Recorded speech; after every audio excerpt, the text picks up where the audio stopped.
Pinag-iisipan ko pa po ang school pero computer science po ang kukunin ko. Okay, sige. Pag-usapan natin sa susunod na punta mo kung paano kita matutulungan nang hindi magtataka ang mga nanay at tatay mo. Humalik muna sa pisngi ng amayin si Mira at saka nagpaalam. Nang nakaalis na ang pamangkin ay saka nilabas ni Ruben ang init ng katawan sa banyo. Naiwan ni Mira ang regalo niyang damit at yun ang kanyang pinagpantasyahan habang nagpapaligaya sa sarili. Pagdating ni Mira sa bahay ay agad dumiretso sa kanyang silid. Nalala niya ang mga nangyari, ang mga titig sa kanya ng Tio Ruben na alam niyang may ninanais. Ang matigas na bagay nito na dumiin sa kanyang puson. Ngunit bakit iba ang kanyang nararamdaman? Naghahatid iyon ng init sa kanyang katawan. Bakit iba ang init na dala sa kanya ng pangyayaring iyon? Kesa sa naganap sa kanila ni Jake, pilit niyang inalis sa isip niya ang tagpong iyon. Hindi siya maaring madala. Ang nais niya lang ay makuha ang tulong na ibibigay ng amain upang makapag-aral. Ngunit paano niya pipigilan ang init ng katawan? Pumikit siya at inalala ang mga ang naganap sa kanila ni Jake at dinama ang sariling katawan. Pinaligaya niyang muli ang sarili. Pero matapos noon ay parang hindi pa rin sapat. Hindi niya lang kasi pinahalata sa tiyuhin. Pero ang totoo ng madama niya, ang malaki at matigas na bagay na iyon, ay napasinghap niya at kakaibang init ang naramdaman. Bigla niyang naisipang tawagan si Jake. Uy, kamusta ka na Mira? Mukhang busy ka maghapon. Ngayon ka lang nagparamdam, biro ng binata. Ay tinulugan ko kasi si nanay magbilad ng palay. Kita naman tayo bukas, Jake. May gagawin ka ba? Wala naman Mira, sige punta ako dyan bukas. Wag dito Jake, hindi aalis si nanay bukas. Nagtaka ang binata. Dati naman kasi siyang pumupunta kahit andun ang nanay ni Mira. Ano naman kung andyan ang nanay mo? Lagi naman ako pumupunta dyan kahit andyan siya. Gusto ko lang kasi marelax ang isip. Gusto ko nang kausap yung makikinig sa akin. Nandito din sila nay, saan naman tayo magkikita? Sa Batis Jake, dun sa may puno na malaki. Dun tayo magkita. Nagtataka man ay sumang-ayon rin ang binata. Kinabukasan matapos ang tanghalian ay nagkita nga ang dalawa. Umupo sila sa malaking bato na nasa ilalim ng puno. Ano bang problema Mira at bigla ka nalang nagyayang makipagkita? Sumandal si Mira sa balikat nito at niyakap naman ito ni Jake. Nang isa niyang kamay ay hinimas-himas ang braso. Ramdam ni Jake ang init ng makinis na balat ng dalagita at ang natural na amoy nito. Hinalikan niya ito sa noo at inamoy-amoy ang buhok. Hindi mo ba ako na-miss, Jake? Tanong ni Mara. Siyempre na-miss kita, Mira. Parang hindi ko naman ramdam. Para kasing normal lang malungkot na saad ni Mira. Bahagi nagpuwesto si Jake sa likod niya at niyakap siya ng dalawang kamay. Nakasandal na siya sa dibdib nito at si Jake naman ay patuloy na inaamoy ang buhok niya.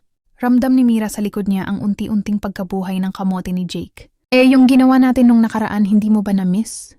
Alam na ni Jake kung ano ang tinutukoy ni Mira. Kaya naman mas lalo pang nagalit ang buhay malaman na nasa loob ng kanyang pantalon. Mas lalo itong nadama ng dalagita.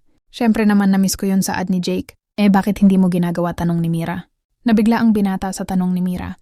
Gusto kong gawin Mira pero iniisip ko ang pangarap mo. Baka kasi pag ginawa ko ulit yun ay hindi na ako makapagpigil at ako pa ang makasira ng lahat.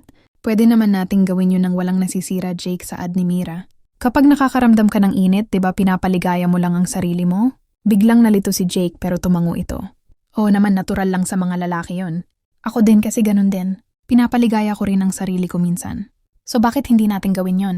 Paano natin gagawin yon ang pakunwaring hindi alam na tanong ni Jake? Humawak sa kamay ng binata si Mira at bahagi naghumalik sa labi. Tinugon ni Jake ang halik at humarap ito sa dalagita. Tumagal ang halikan nila at mas naging mariin pa at maalab.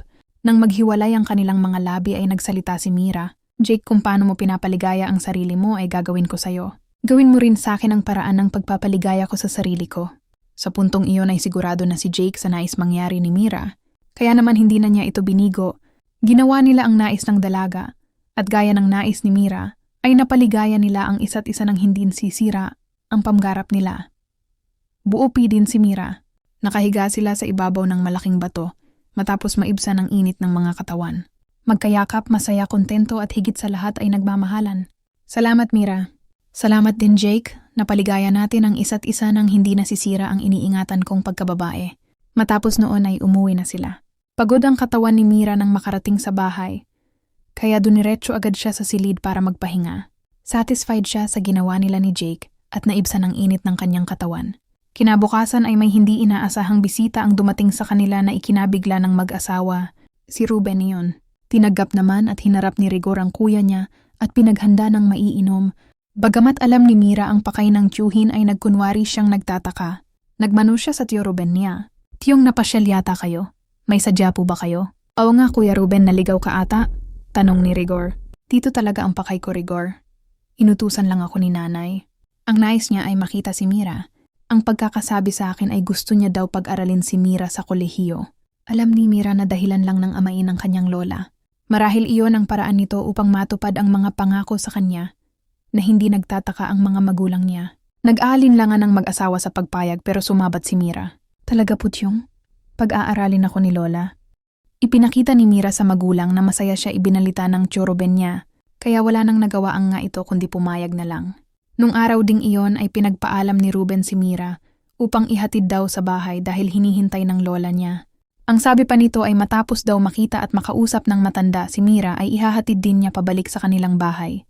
Matapos maligo at mag-ayos ng sarili ay sumama na si Mira kay Ruben sakay ng kotse nito. Nang makaalis ang magtiyuhin ay sa kanilabas ni Linda ang inis at pagtutol niya. Bakit ka pumayag, Rigor? Bakit ang bilis mo magtiwala dyan sa kapatid mo? Linda, alam mo naman ang anak mo. Pangarap niya yon. Kung ipinakita ko ang pagtutol malamang na magtampo ang anak natin. Isa pa si nanay ang nagpapunta. Marahil ay naisip niya na kailangan niya ding mahalin at tulungan ang apo niya. Dagdag pa ni Rigor kaya wala nang nagawa pa si Linda. Samantala sa sasakyan ay nag-uusap ang magtiyuhin. Kunwari mo lang yun Tiyong ano. Oo, Mira, alam mo naman siguro yon. Wala ako maisip na dahilan eh. Kaya si Lola mo ang idinahilan ko sa tatay mo. So paano ngayon yan Tiyong? Dadalhin mo ba ako kay Lola? Ngumiti lang ito kay Mira at hindi sumagot. Saan nga tayo pupunta Tiyong? Sa kiskisan ba? Tanong muli ni Mira. Relax ka lang Mira, ipapasyal lang kita. Dinala ni Ruben ang pamangkin sa mamahaling restaurant. Pinakain ng marami. Pinamili ng mga damit at sapatos at kung ano-ano pa. Kung ano ang gusto ng dalagita, ay binili niya at binigyan niya ito ng pera. Nais niyang napalapit ito ng husto sa kanya. Pakiramdam niya kasi at sa kinikilos ng pamangkin ay bibigay ito sa kanya. Pero ayaw niyang biglan. Sa mga ipinakita at pinaramdam sa kanya ng pamangkin, ay naisip niyang mahuhulog ito sa kanya. Ngunit lingid sa kaalaman niya ay plano lang ni Mira na akitin at utuin siya upang makuha ang lahat ng gusto niya. Hindi tulad ng kanyang ama ay malakas ang loob ni Mira. Ayaw na niyang makaranas ng pang-aapi ang mga magulang sa sarili nitong nanay at kapatid. Maraming plano ang kanyang pinag-iisipan na hindi naiisip ni Ruben. Dahil ang nasa utak niya ay kung paano maangkin ang dalagitang pamangkin. Hinatid ni Ruben si Mira pabalik ng bahay na napakaraming dalang damit at gamit na pinamili. Masayang-masaya ito na ibinalita na maari na siyang mag-enroll sa susunod na pasukan. Hindi man sang-ayon ang nanay niya, ay natuwa na din ito sa nakitang kaligayahan ng anak. Maging si Rigor ay masaya rin para sa anak. Bago umalis si Ruben, ay pinag-usapan muna nila ang tungkol sa magiging allowance ni Mira sa pag-aaral. Rigor sa akin kasi hinabilin ni nanay ang pagbibigay ng allowance ni Mira. Kaya mas mainam siguro kung sa kiskisan niya na lang ito kukunin linggo-linggo. Yun kasi ang gusto ni nanay, ang lingguhan na lang ang bigay ng allowance. Yun ay kung okay lang sa inyo. Pumayag naman ang mag-asawa at yun ang napagkasunduan. Agad tinawagan ni Mira si Jake at ibinalita ang tungkol sa kanyang pag-aaral. Masaya ako para sa iyo, Mira, saad ni Jake.